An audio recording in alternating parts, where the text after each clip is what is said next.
Olá pessoal, bem-vindo a mais um vídeo da disciplina de programação orientada a objetos. Hoje nós vamos ver aqui uma das partes mais importantes da orientação a objetos, que é o conceito de herança. Nós vamos começar a ver este conceito, ok? Bom, suponha que a gente está criando um programa de desenho. Okay? A gente vai criar um programa lá que é o concorrente do Paintbrush lá do Windows, né? O programa mais básico que tem para você desenhar, fazer desenho simples, ok? No começo da disciplina, para apresentar os conceitos de orientação a objetos, eu utilizei lá no BlueJ um projeto chamado Formas, que ele tinha algumas formas geométricas. Então a gente conseguia criar um objeto círculo, um objeto quadrado, um objeto triângulo, e a gente conseguia chamar métodos desses objetos, certo? Para eles se movimentarem, para fazer alguma coisa. Então suponha que a gente vai fazer esse programa utilizando essas mesmas classes a princípio, certo? Então nosso programa vai ter as classes círculo, quadrado e triângulo, como a gente tinha visto daquela vez. A gente também vai criar uma classe, né, que pode ser uma classe principal ou uma classe de controle, para controlar as formas geométricas que estão presentes no nosso programa. Então, para a gente poder relembrar, a gente vai ter algo parecido com isso daqui. Ó. A gente tem na classe círculo, tem a classe círculo com esses atributos. Então, uma classe círculo tem diâmetro, posição x, posição y, cor e um booleano indicando se está visível ou não. E esses métodos, para exibir, para esconder, para dizer se está desenhado, para mover, etc. A classe quadrado também tem os atributos tamanho e também posição x, y, cor está visível, mais vários métodos, certo? E a classe triângulo é a mesma coisa, ok? Aqui a diferença é que ela tem altura e largura, mas tem posição x, posição y, a cor está visível e uma tantada de métodos aqui.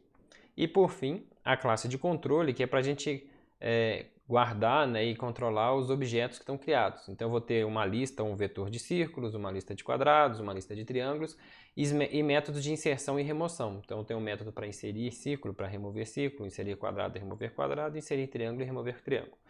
Então, repare que se eu pegar aquele código lá para criar, né, esse meu novo programa, é mais ou menos isso aqui que eu teria para poder trabalhar, tá ok? Bom, mas batendo o olho aqui, né, nessa descrição, vocês conseguem ver algum problema nessa solução? Ainda mais agora depois que a gente viu o design de classes no último réu. Né? Qual que é o problema que a gente tem aqui? Muita duplicação de código. Então, se você reparar, eu tenho muitos atributos repetidos entre as três classes, círculo, quadrado e triângulo, e eu tenho muitos métodos repetidos entre as três classes, certo? Esse é um grande problema dessa solução, certo? Essa duplicação de código, o que ela provoca? Uma menor produtividade, já que muitas coisas foram implementadas duas vezes. Então, quando foi criado o círculo, quadrado, aí quando quem criou a classe triângulo, ele teve que praticamente dar um Ctrl+C, Ctrl+V e implementar de novo um monte de coisa que já tinha nas outras classes. Dificuldade de evolução, porque se você criar algo novo que se aplique a todas essas formas geométricas, né, vai ser necessário replicar a implementação novamente. Então, suponha que eu crie agora, além do mover direita, esquerda, cima, baixo, eu tenho o mover diagonal, né, só para dar um exemplo. E aí eu vou ter que criar um mover diagonal no círculo, fazer um código praticamente igual no quadrado de mover diagonal e no triângulo a mesma coisa. Então, toda vez que eu for evoluir o meu sistema, acrescentar uma funcionalidade nova, eu vou fazer isso mais de uma vez. Outra dificuldade é de manutenção. Se existir um erro no código, provavelmente ele também estará acontecendo nas outras classes. Então suponha que, por exemplo, sei lá, o mover horizontal aqui tenha um bug, tem alguma coisinha que não está funcionando bem. Como esse código foi feito com duplicação, provavelmente esse mesmo problema vai aparecer no mover horizontal do quadrado e também vai aparecer no mover horizontal do triângulo. Então, quando eu for, se fosse um sistema que tem um cliente utilizando e fosse reclamar desse bug, fosse ser corrigido, a pessoa ia ter que lembrar de corrigir, né, todos eles. E se não lembrasse, ele ia corrigir um e o bug ainda ia continuar acontecendo. Né, que é o que tem aqui no último item, a falta de robustez. Além do ponto acima, ao fazer uma manutenção, o programador pode não perceber que tinha que mudar em 2 ou mais lugares. Então, suponha que o cliente reclamou que eu fui mover o círculo aqui e o mover horizontal deu erro. Aí a pessoa vai lá e corrige. Aí depois o cliente vai lá e move o quadrado e dá o mesmo erro. Aí isso é péssimo para o cliente, certo? Mas a pessoa que deu a manutenção ela pode não ter percebido que tinha essa duplicação. Bom, e na classe controle também tem problemas ou só nas demais? Repare que também tem duplicação aqui, porque eu tenho três coleções, né, listas ou vetores de formas geométricas, uma para círculo, uma para quadrado e outra para triângulo, e eu tenho três métodos inserir e três métodos remover, e provavelmente eles fazem basicamente a mesma coisa, só que com objetos diferentes. Então também tem uma duplicação de código aqui, tá ok? E aí o que a gente pode pensar é o seguinte, imagina agora que eu fosse, né, uma outra forma de evolução, além de acrescentar um método, poderia ser tratar uma forma geométrica nova. Então, imagine que além de círculos, quadrados e triângulos, a gente fosse agora trabalhar com trapézios. O que a gente precisaria fazer? A gente, da forma como está aqui, a gente criaria mais uma classe com um monte de código replicado. Então, criaria a classe trapézio copiando tudo que já tem nas outras e fazendo as adaptações que são específicas de trapézio, mas a grande maioria seria a mesma coisa.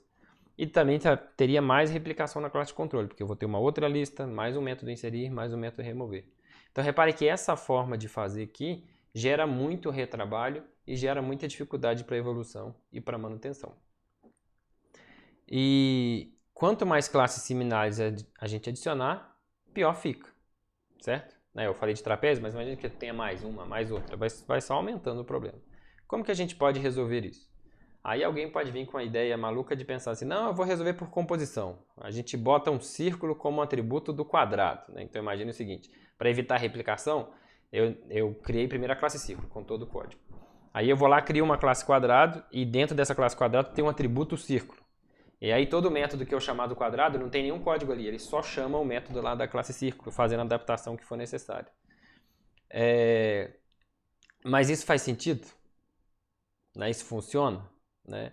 Repare que o problema é conceitual, primeiramente, né? Porque essa não é uma relação tem-um. A gente viu já antes que um relacionamento de composição é um relacionamento todo parte, é um relacionamento que um tem em outro. Então, isso aqui não faz sentido porque um quadrado não tem um círculo, ou seja, um círculo não é parte do quadrado. Então, conceitualmente, não faz sentido.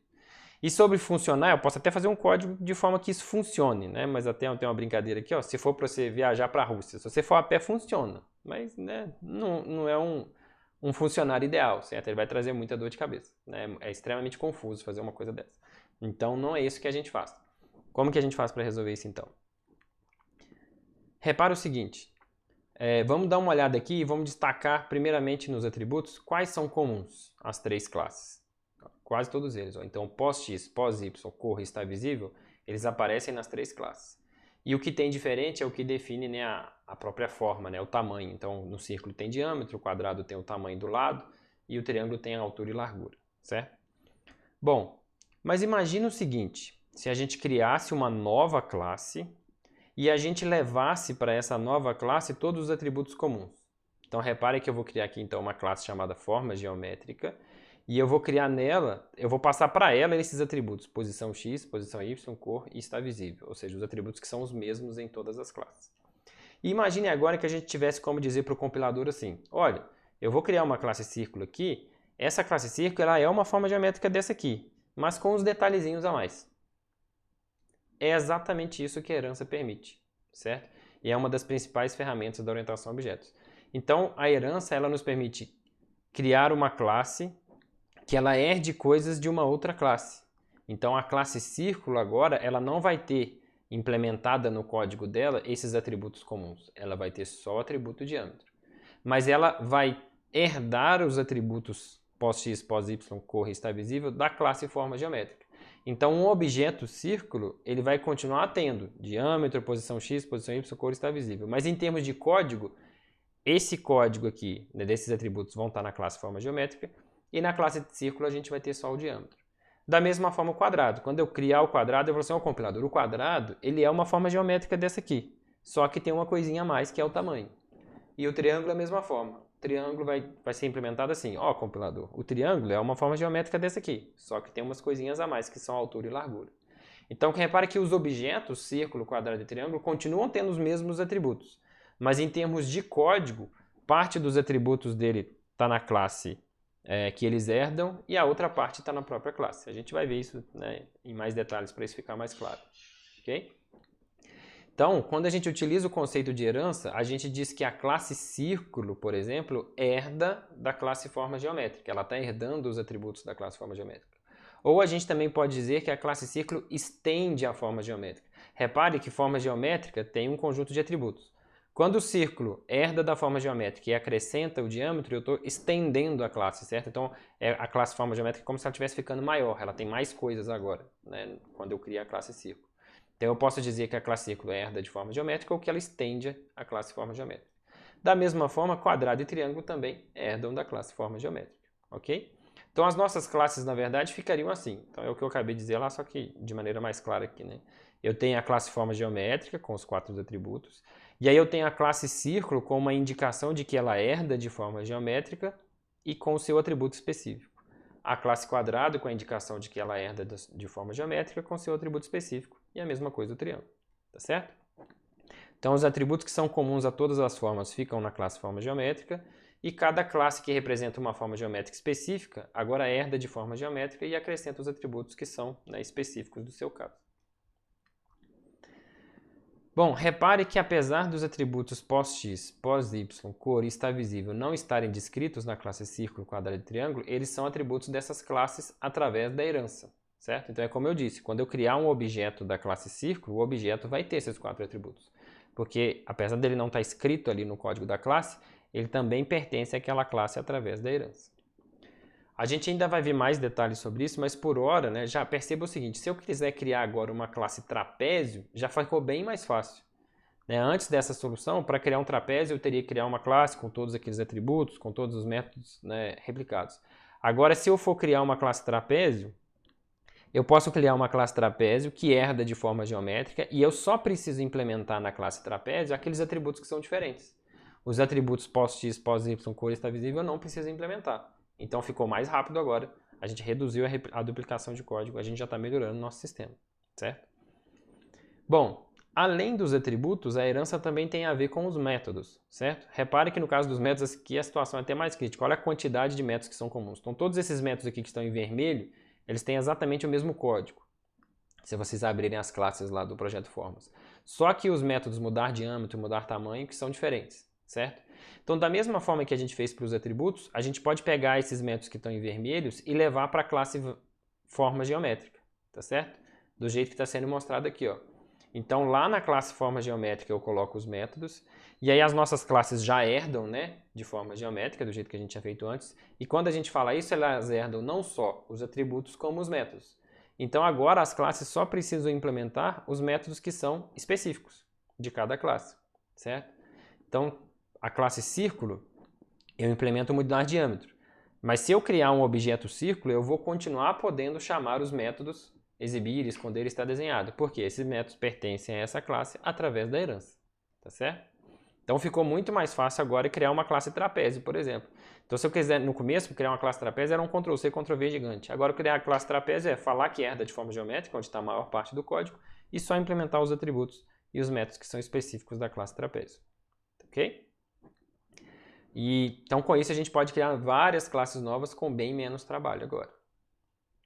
Então, aqui, ó, completando o nosso exemplo do trapézio. Ao invés de a gente criar uma classe trapézio com aquele monte de coisa, a gente cria a classe trapézio dizendo que ela herda de forma geométrica, cria dentro do código da classe trapézio aquilo que ele tem de diferente, que é base inferior, base superior e altura, e o método mudar tamanho, né? Porque já que ele envolve essas medidas, o mudar tamanho dele é diferente. Mas se eu criar um objeto da classe forma geométrica, o objeto tem posição x, posição y, cor, está visível e todos esses métodos aqui. Por quê? Ele tem esses métodos através da herança. Ok? Então, através da herança, a gente consegue criar novas classes a partir de classes existentes. Né? No caso lá, a gente está criando círculo, quadrado, triângulo a partir da classe forma geométrica. E essas classes absorvem características e comportamentos. Então, os atributos e métodos da classe, né, inicial, no caso forma geométrica, elas estão sendo absorvidas também pelas novas classes. Mas a gente também pode adicionar novos. Então, coisas que são específicas daquela classe que a gente está criando, a gente deixa lá. A classe a partir da qual outras classes herdam suas características e comportamentos é chamada de superclasse ou classe pai. Então, no nosso caso, é a forma geométrica. Então, imagina, de quem a gente está herdando, de quem a gente recebe a herança. Então, por isso o nome superclasse ou classe pai ou classe mãe. Já as classes que herdam das superclasses são chamadas de subclasses ou classes filhas. Então, no nosso exemplo aqui, círculo, quadrado, triângulo e trapézio são subclasses. Imagina, por exemplo, eu posso ter uma superclasse aqui mamífero, com as subclasses macaco, boi, girafa e por aí vai. Okay? Então, a superclasse ela representa um conjunto de objetos e a subclasse representa uma parte daquele conjunto. Bom, quais que são as vantagens da herança? Né? A primeira de cara é a produtividade, né? A gente já viu que para criar coisa nova, a gente consegue fazer isso sem precisar escrever novamente métodos muito parecidos, né? Então isso aumenta a produtividade, a gente tem menos trabalho. O que facilita a evolução, né? Então criar novas classes é mais rápido, diminui os custos de desenvolvimento, porque você faz isso com menos trabalho, e também os riscos. Repare que quanto menos código eu escrevo, menor o risco para a empresa, né? Se eu estou escrevendo uma quantidade de código muito grande, ainda mais se eu estou replicando, eu estou gerando risco naquele sistema. Outra coisa que facilita a manutenção, então repara que se agora eu tiver um problema lá no mover horizontal, o mover horizontal está implementado só na classe forma geométrica. Então eu vou ter que resolver aquele problema em um lugar só, e não em vários lugares. Melhora a reutilização, né? Tá na cara isso, porque se os códigos comuns estão só na forma geométrica, eu reduzi a replicação de código, eu estou reutilizando aquele código para vários objetos. E melhora a robustez, porque códigos já testados e validados estão sendo usados mais de uma vez. Então, imagina-se que no começo eu tenho círculo, quadrado e triângulo. E aí eu testei, meu sistema está tudo certo. Quando eu crio a classe trapézio, eu estou de novo usando aquele código da forma geométrica que já foi testado para os outros, certo? Então, isso é uma melhoria de robustez também no meu sistema. Tá ok? Então, nesse vídeo é isso. A gente vai continuar vendo mais detalhes para ficar mais claro esse assunto nos próximos vídeos. Até mais!